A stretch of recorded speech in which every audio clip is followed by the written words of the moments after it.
For some reason, when we start to talk about the immune system, people immediately think, oh my God, this is hard.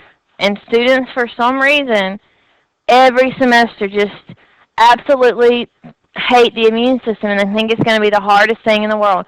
It is not a complicated system. There's absolutely no anatomy that we have to learn in the immune system. There are no organs of the immune system.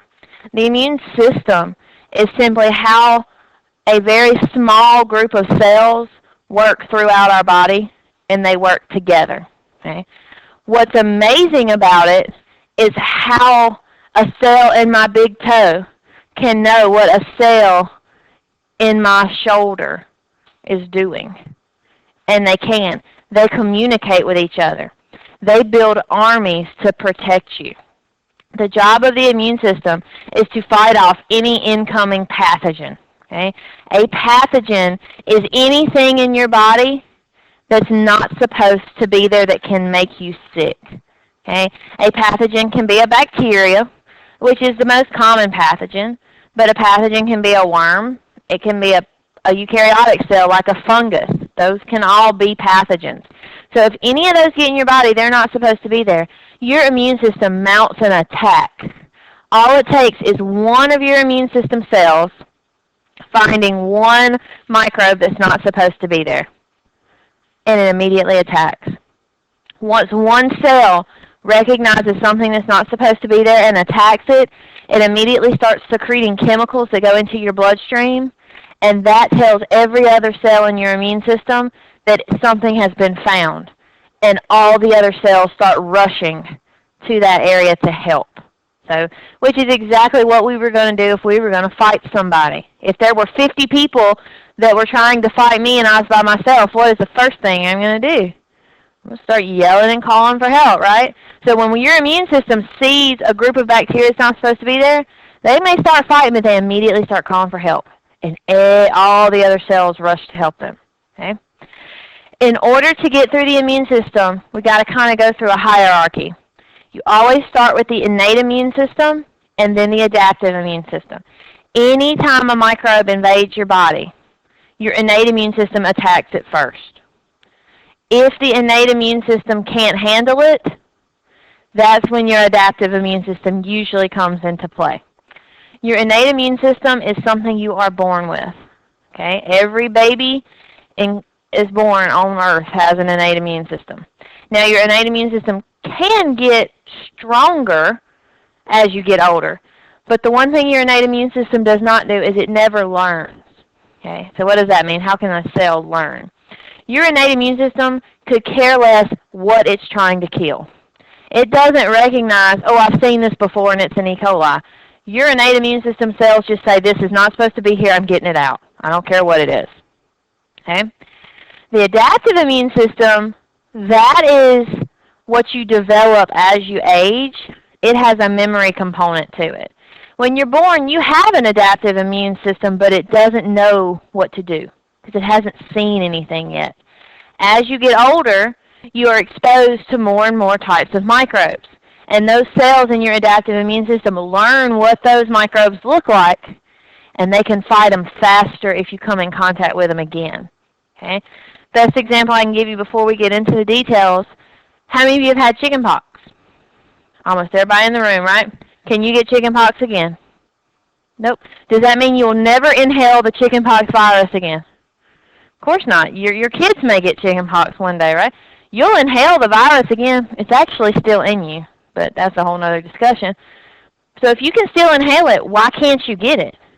Because your adaptive immune system knows what it looks like. And if you inhale that virus again, your adaptive immune system cells immediately recognize and say, wait, nope, I know this is bad, and kill it before it can do anything to you. Okay? That's why if you get the flu once in a year, you don't get it again, unless the flu mutates, which again becomes another discussion. But usually once you get something and you get sick from it the first time, if you can get it again, it's much less severe, if you can even get it again. Okay? And while we're discussing that, we're also going to talk about how vaccinations work, because I don't think a lot of people really understand.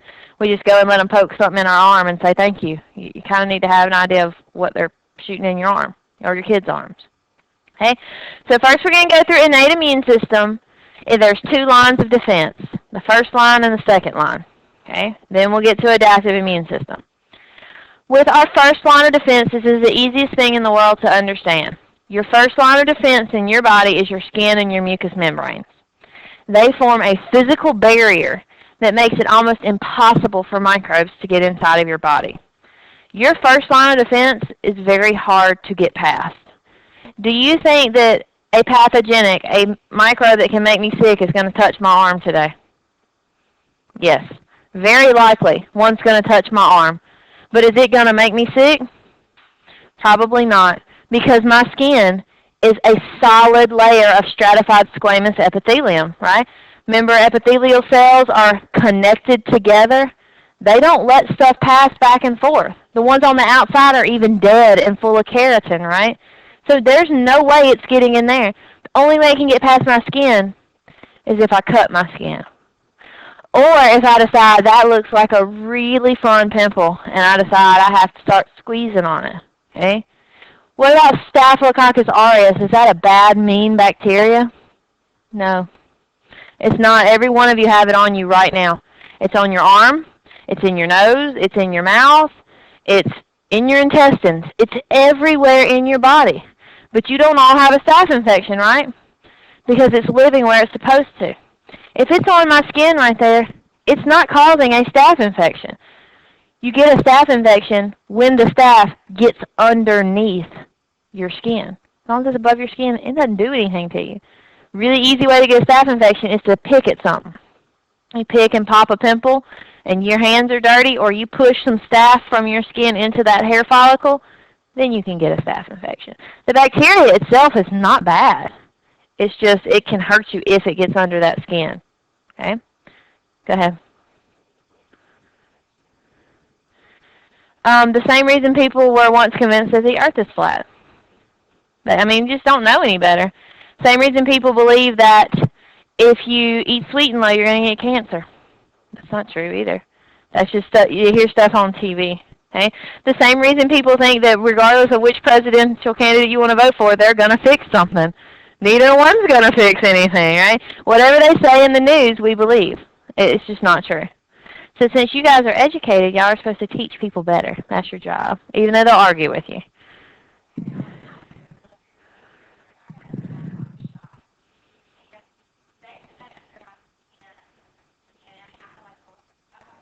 Mm-hmm.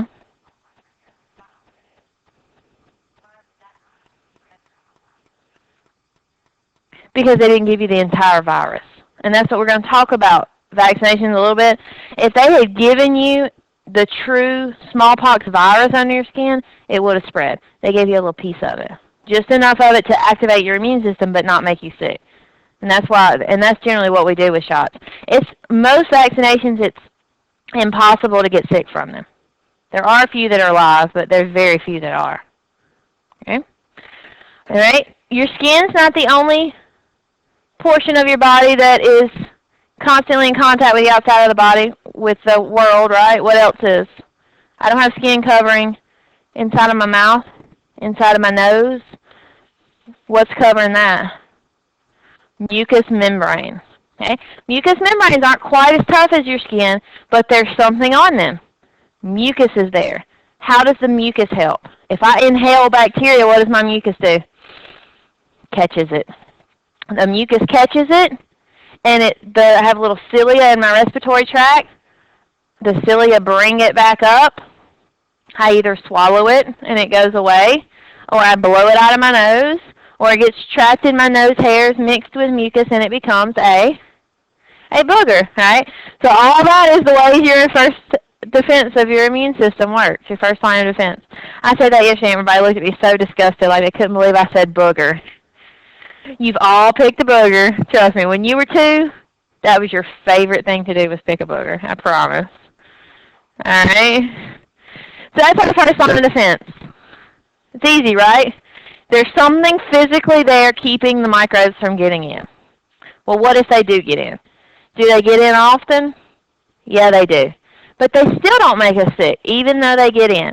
And that's because if they pass our first line of defense, Our second line of defense is ready to go. Your second line of defense is made up of cells that work together to fight the infection. The two most common types of cells you have fighting infection for you are neutrophils and macrophages. Where are neutrophils and macrophages found? What's a neutrophil and a monocyte? A white blood cell. Very good. So they're normally in your blood. Okay. Well, when sometimes those monocytes will migrate to different tissues, come out of your blood. Well, once they leave your blood and decide, hey, this area right here under the skin looks good, I'm going to hang out here for the rest of my life, that's when we call them a macrophage. Okay? The neutrophils are in your blood floating around, and when the macrophage finds something, they'll call for help, and the neutrophils can then come out of your blood. Okay? So we're talking about things that are diffusely spread through your body, but they can come where they need to come when we need them to fight something. Okay? They both work by phagocytosis. Okay? And what is phagocytosis? One cell eats another cell. Well, let's make it look a little bit more scientific than one cell eating another cell. Okay? So this big purple blob on the picture is supposed to be a phagocytic cell. So that could be a neutrophil or a macrophage. They work exactly the same way. Okay? The first thing that has to happen, this phagocytic cell is going to bind to the pathogen. Now in this picture, this is the bacteria. So this macrophage or neutrophil has found a bacteria that's not supposed to be in your body, and they grab a hold of it. It's way cooler than this little cheesy drawing looks. Okay? The cells will extend long pieces of their membrane and their cytoplasm out, grab a bacteria, and then slowly pull it in to their body. And they really do this. We have electron microscope images watching them do this. It's like science fiction. They reach out and grab the bacteria and start pulling it in. And there'll be another set of arms coming out of this side of the cell, grabbing another bacteria, pulling it in. Okay? Once they grab it and pull it in, now the bacteria is inside of the phagocytic cell, inside of a little vesicle. We call this the phagosome. We can't do anything to the bacteria in that phagosome. But do we have an organelle inside of every one of our cells in our body that has little digestive enzymes in it? Yes, what's it called? Lysosome. So here's what they do. They take the phagosome, fuse it with a lysosome. So now we have a phagolysosome. Okay, just cheesy naming. But what's happening is what's really neat. All these little digestive enzymes start breaking the bacteria down into little bitty pieces. Okay? Once we get the bacteria broken down into just pieces that can't hurt us, those pieces are then spit out of the phagocytic cell. They'll eventually travel through our lymph or our blood, one or the other, and eventually just excreted out of the body. Because in these teeny tiny little pieces, they can't do anything to us. It's just a waste product. Okay? It's pretty neat, right? That's not even all that it can do. To give you a little preview of something we're going to see when we get to the adaptive immune system, these guys are actually going to help the T cells and B cells work. Your B cells, and we're going to explain all this in detail later, but just to how your notes will be complete. Okay? Your B cells are going to respond to those little pieces that are spit out by the phagocytic cell. Okay? Something really neat. Not only does the phagocytic cell spit out these little tiny waste pieces, he'll take a few of them, move them to the surface of his cell, and stick them out on the end and hold it out there like a flag that's waving, and then the T cells will come and respond to it. So your T cells and your B cells can't do anything unless this phagocytic cell finds something and breaks it down for them and says, here it is. All right, I'm going to hold it this way for the T cells, and I'm going to poop the little pieces out for the B cells so that they can both come do their job. Okay? Does that make sense? If you've had micro class with me, you've seen this picture before, right? See, it doesn't get any different regardless of which class you take. The immune system is the immune system. Okay? Now, phagocytic cells are not the only cells that are part of your second line of defense. There are others. The phagocytic cells are the ones we're going to talk most about, But I want to give you an idea of what some of the others do. There are cells in your second line of defense called natural killer cells. What do you think they do? They kill. They're the natural killers in your body. They kill cells that belong to you. Why would I need a cell to kill my cells? Because let's say one of my cells did something wrong. What if one of my cells, as it was trying to divide, didn't copy the DNA correctly? That's now a cancer cell. There's something wrong with my cell. The natural killer cells are pretty amazing. They can recognize, oh, this is a Mandy Parker cell, but it looks weird, so I'm going to go ahead and kill it. And if you think about it, that's actually pretty amazing that it can recognize that and know when to kill it and when not to kill it. All the other cells in your immune system, if it's one of your cells, they just ignore it because they're trained to not kill your body cells. But the natural killer cells can. Cancer's not the only time that natural killer cells work. Just to give you an idea, some of you may not know, but when a virus infects your body, the virus physically goes inside of your cell, replicates in your cell, and then kills your cell, bursting thousands of viruses out. Okay? We can't kill that virus, but what we can do to slow it down is the natural killer cells can kill your cell while the virus is in it. So that's their two main jobs. If they find a cancer cell or they find a cell that's got a virus in it, they kill it. They do it by something called apoptosis, which is considered programmed cell death. They don't just grab it, kill it, and the cell just bursts and all the pieces are released. That would be wasteful.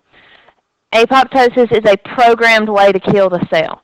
So the cell will slowly start to break down the DNA, then slowly break down the proteins. The membrane will slowly degrade. It does that so that we can use any pieces that we break down. It's not just a rapid burst.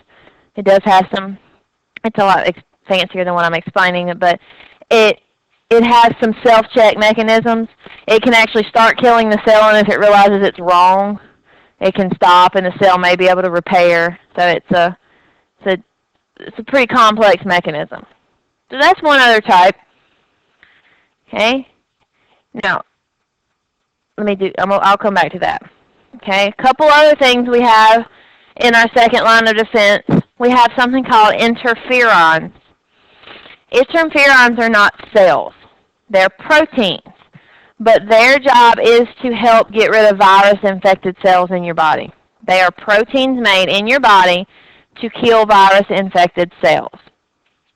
Now, the only reason I bother telling you what this is because some of you have probably taken an interferon before. And I think if you're going to take it, you should know what it is. Have any of you ever heard of Tamiflu? You have, right? You take that when you get the flu. The flu is a virus. You can take every antibiotic in the world, and it's never going to kill the flu virus. Antibiotics only kill bacteria. So when you get the flu, there used to be nothing we could do about it except wait for it to go away. Okay? But when we discovered that our body naturally makes these proteins called interferons that can stop a virus from replicating, we purified those out of humans. We kind of copied what they look like, and now in a lab we make synthetic interferons. So if you've ever taken a medicine for a virus, you were taking an interferon, and that's something your body naturally makes. We just took them out and made lots of it so we can really inject you with it. Okay? A lot of your, if you've ever taken the pills for cold sores, those are interferons. Okay? All right, the other type of protein we have in our body that is a helper is called complement. Complement is real complicated, so we're not going to go into a whole bunch of detail. I can remember spending about 6 weeks talking about complement when I took immunology in college, and it was the worst 6 weeks of my life. So here's what I want you to know. Complement complements the activity of all the other parts of your immune system, which is why it's named complement. So if there's a neutrophil eating a bacteria that's not supposed to be there, complement will come over there and help. They'll say, oh, you're trying to eat this here, and then they'll arrange and they'll poke a hole in the cell that the phagocyte's trying to eat. They help it. If your T cell's trying to kill something, the complement will go help. If inflammation is occurring, the complement's going to go help. So I just want you to be familiar with the word and understand, you know, for your future classes you take, that's going to be something that's going to help everything else go on. Okay. There are times when these cells organize together instead of just working by themselves. Okay? The process of all these cells and proteins in your second line of defense working together is called inflammation. Okay? So if I just straight up ask, is inflammation bad or good, what's the answer I'm going to get? Most people are going to say it's bad, right? In my opinion, it's good. And some of you have had me for a teacher before, and you know why it's good, right? If I cut myself, is it very likely that I'm going to get bacteria in my body? Yes. Because even if I cut myself with a sterile knife, there's bacteria on my skin. So if I cut myself, most likely bacteria is getting in there. If I cut myself and it doesn't inflame at all, that worries me. Inflammation is the sign that your body is working to fight whatever has gotten in there. Okay? So I'm going to explain it in layman's terms, and then I'll teach you what the real terminology for everything is. Okay? So in our picture right here, this genius has taken a nail and stabbed it through his skin. Okay? I say he, because a woman would never do this. So this is a he. He jabbed a nail through his skin. Okay? So you see the top part of this is the epidermis. It's through the epidermis down in the dermis. So those little green bacteria, they've made it past the first line of defense. The very first thing that's going to happen now that those bacteria are down in the dermis, the phagocytic cells that are in the dermis, the resident macrophages, are going to see it and say, this isn't supposed to be here. They're going to grab it and start eating it. Well, they can't do it by themselves. So as those phagocytic cells eat the first bacteria, they start releasing chemicals calling for help. Help comes to the area from the blood vessel that's running through your dermis. Okay? Whenever the chemicals are received in the blood vessel starts dilating. What does that mean? Getting bigger in diameter. When my blood vessel gets bigger in diameter, does more blood flow into the area or less blood? More blood starts flowing into the area, right? As more and more blood flows to this area where inflammation is occurring, it's bringing more and more cells with it. So the area turns red because of more blood flow.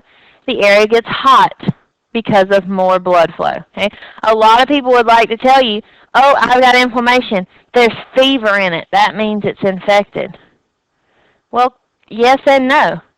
That means it's infected, but that means your immune system is fighting the infection. So it's actually not a bad thing for there to be warmth in the area. Okay? As all this extra blood starts coming to the area, it brings neutrophils with it. The neutrophils sense the chemicals that were released from that first phagocytic cell, and they start scooting towards the edge of the blood vessel wall. As they push and get closer and closer to the edge of the blood vessel wall, they can squeeze out of the blood vessel, go into the area, and then they all start eating the bacteria that aren't supposed to be there. Okay? As all of this stuff is leaving the blood and going into the area underneath the skin, what's going to happen to this area when it fills up with all that extra stuff? It's going to swell. As it swells, you get pain because you have stuff pushing on your pain receptors. Okay? So a lot of you at some point have probably memorized the 4 cardinal signs of inflammation. I think you should be able to tell me why those 4 things are occurring. It's red and it's hot because of all the extra blood flow. It is swelling because stuff is actually leaving the blood and coming into the area to help mount an attack. I always use the cheesy army terminology, but the army is coming to the spot to help you fight. All right? The pain comes from the extended blood vessels and all the stuff in the area pushing on all your pain receptors. Okay? So if I had done this to myself, I had stuck myself with a nail and I started seeing pus in there, is that bad?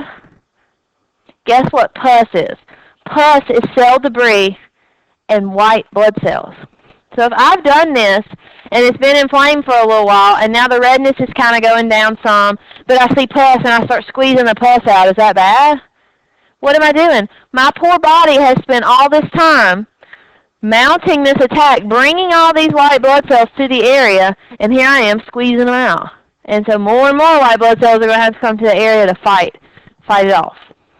Okay? Does that make sense? Okay, so now let me use the real terminology. And everything I'm saying is written on this slide. Okay? So when that first cell saw the bacteria and started calling for help, it released chemicals. That's what I said the first time, right? Those chemicals have names. They're called prostaglandins. They're called histamine. If it's a basophil, it would be histamine. They're called interleukins. Lots of different names depending on what cell actually secretes them. The process of using chemicals to call for help is called chemotaxis. Chemo means chemical. Taxi means moving. So chemotaxis, the movement of chemicals through the body to call for help. Okay? Once we call for help, here comes all these extra white blood cells, right? Because the extra blood flow. What is the other name for white blood cell? Leukocytes. The process of all your white blood cells rushing to the area to help is called leukocytosis. The leukocytes coming to the area. Once the leukocytes get to the area, they start trying to get out, right? The first thing they do is go to the edge of the blood vessel. Another word for edge is margin. So that's called margination, going to the edge. As they get to the edge and they start scooching, actually going across the blood vessel wall into your tissue, that is called diapedesis, which is probably the hardest one of them to have a way to remember. And so that's what these 4 words are. Okay?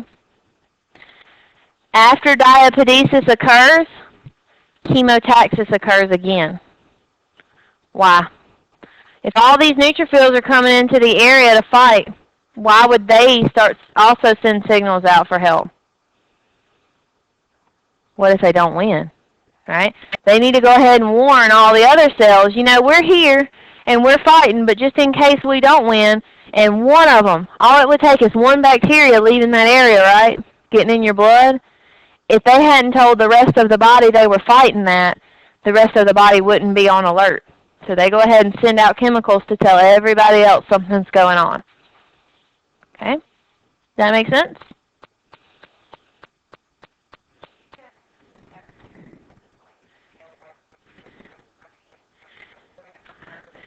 Yeah, I mean, it can be anything that goes through the epidermis can cause inflammation. It doesn't have to be the nail. That's just always the picture they put in books. It can be, it's like I was talking about popping a pimple. You pop a pimple and you fool with it enough. If you remember from A&PII 1, the root of a hair follicle goes down into the dermis. So, I mean, you can even have inflammation occurring there. And we've all probably popped something and aggravated something to the point that it inflamed. I know the women have because we just love to. Don't y'all love to fool with stuff? And I love to pop something. If there's something that needs to be popped, I'm all about it. And some of you are agreeing with me. Those of you that think it's gross, I don't care. It's just one of those things. If there's something there, it's got to be popped. There's nothing grosser than somebody walking around. I can't talk to somebody that has something that needs to be popped because I look at it. I just can't do it. All right. So is that a pretty good mechanism? Yeah, that works, and it works every day, thousands of times a day. That is all those things are going on in your body, and you do not know they're happening. Okay? But that is just the tip of the iceberg of what your immune system can do.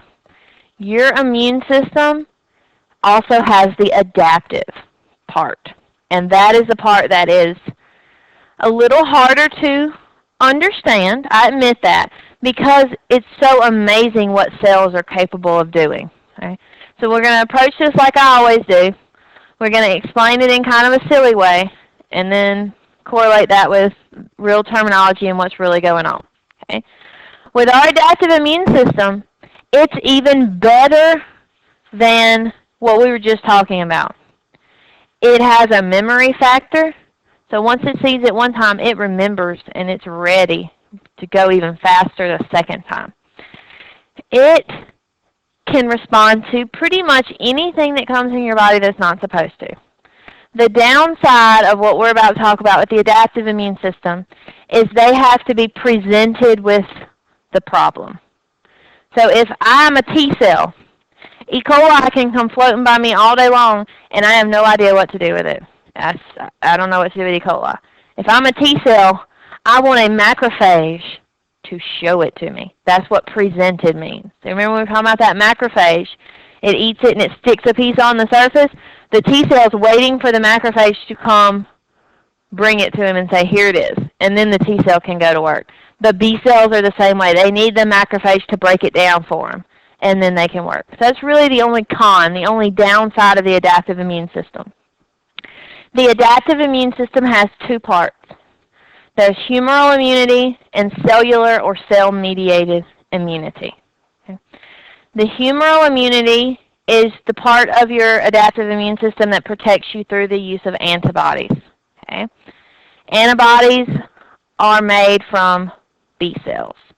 So your humoral immunity comes from your B cells. Okay. Your cellular immunity does several different things, but this is actually the part of your adaptive immune system that can work by actually directly killing something that's not supposed to be in your body. And this is going to be accomplished by your T cells. So humoral immunity is B cells, cellular immunity, T cells. Okay? A little bit of terminology. This is really the dumb part of the immune system. Even though we're still in the same system, we're talking about the same thing, we need new words. They use the term antigen. An antigen is anything that can activate the immune system. So in real life, what is an antigen? If I'm going to draw a bacteria on the board. Okay? It's just a bacteria. That bacteria has a cell wall, which is what holds everything in there. That bacteria may have a flagella. Okay? It could have lots of different things. Your innate immune system, what we were talking about at the beginning, your macrophages, your neutrophils, they can grab this whole thing and attack it. Your T cells and B cells don't respond to the whole thing. Okay? What your T cells do is, and B cells, they respond to an antigen. If I take just one little piece of this cell wall, that's an antigen. Okay? Let's say I take another piece of this cell wall. That is a different antigen. If I take a little piece of the flagella, that's yet another antigen. Okay? So think about what happened when the phagocytic cell ate this bacteria. When he ate the bacteria, he broke it down into a bunch of little pieces, right? So if the T cell and B cell is going to use what the macrophage has broken down, doesn't it make sense that the T cell and the B cell only reacts to a little piece? Because is the T cell and B cell going to get the whole thing, or is it going to get a little piece? It's going to get a little piece. Okay, so antigens are any small portion of a microbe that your T cells and B cells are going to respond to.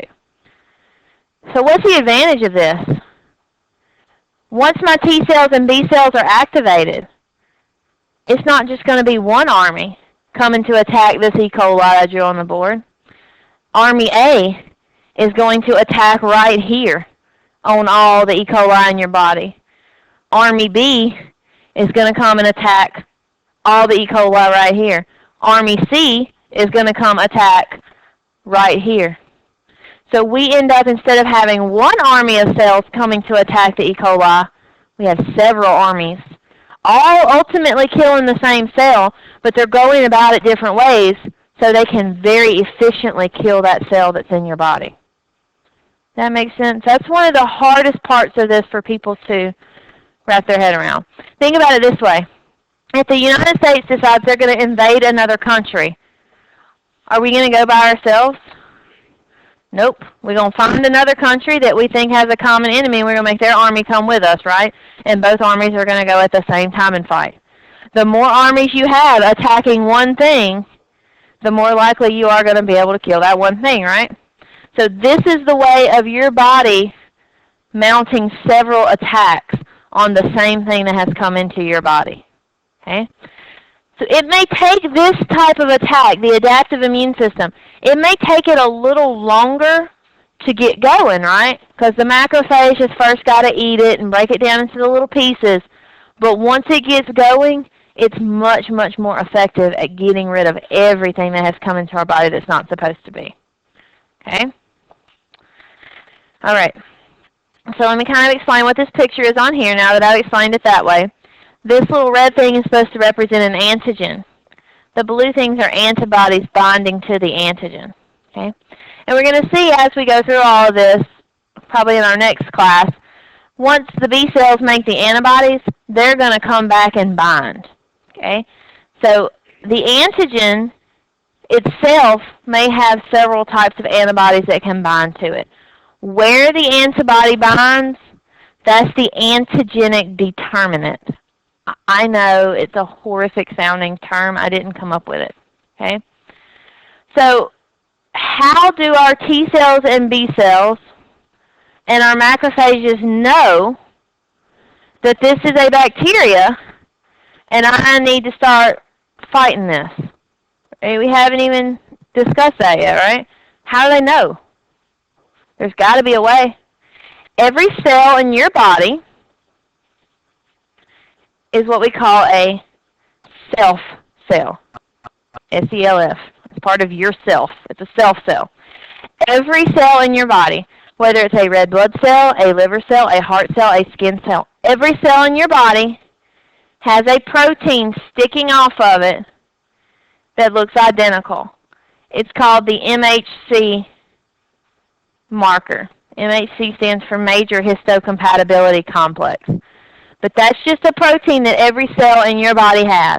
The only reason you have that MHC marker is to tell the neutrophils, the macrophages, the T cells, and the B cells, leave me alone. I belong here. I'm a self cell. Okay?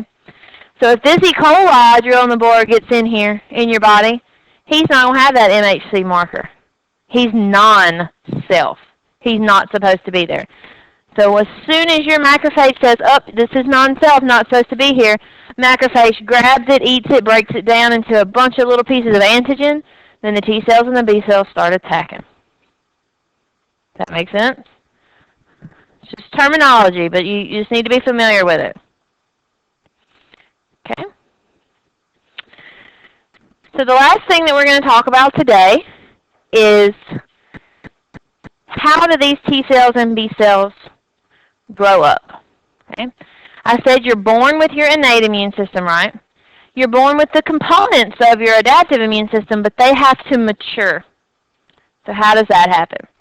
All of them are made from stem cells in your bone marrow. Okay? Your T cells and your B cells are made from the same stem cell. They're made as little immature lymphocytes. Some of them stay in the bone marrow. Those eventually become B cells. Some of them travel to the thymus, and they eventually become T cells.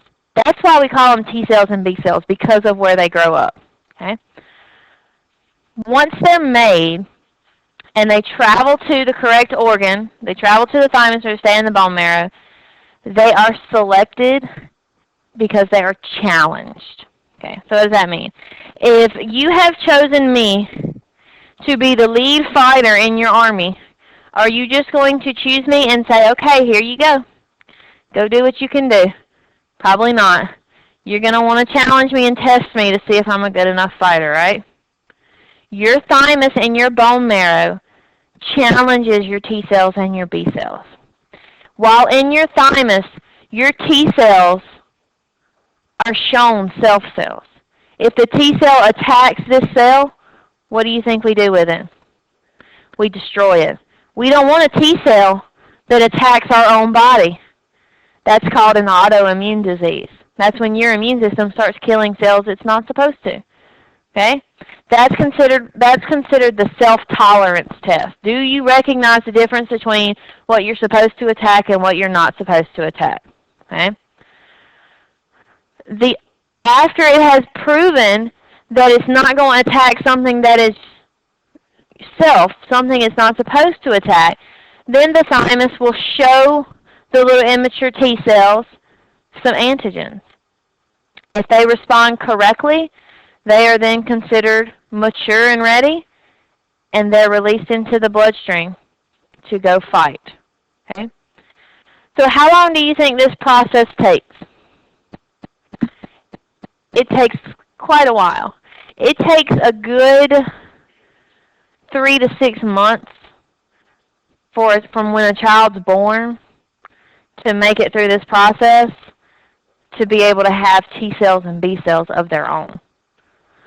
So once a baby is born, if they have a pathogen that makes it past their first and second line of defense, they have absolutely nothing to fight that off if it gets in their body.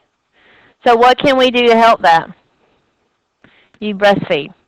When you breastfeed your child, you're giving them your antibodies because their T cells and B cells, they're not going to be ready yet. They have to go through all of these tests in the thymus and the bone marrow before they're ready.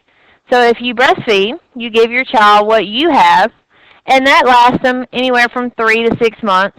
And then at about 3 months, they get their first shots. And that's when their immune system really starts getting after it. Okay? I mean, your child's not going to die if you don't breastfeed them. They're just less likely to get sick if you do. Okay? All right. Do you have any questions about what we've done so far? You clearly understand the first line of defense, right? It's just a barrier. We don't want it to get past it. Second line of defense. These cells are going to eat anything that's not supposed to be there, break it down into little pieces. All right? Inflammation is the way some of those second lines of defense cells can work together. Just in case we get something that makes it past the second line of defense, our body has built up an army of T cells and B cells. The T cells and B cells are ready to respond to the antigens, the little bitty pieces of the microbe that the phagocytic cell has released. What we're going to do next time is go over how those T cells and B cells can work. I know I told you B cells make antibodies and T cells kill. We're going to understand exactly how that works. Okay? Was it as bad as you thought immune system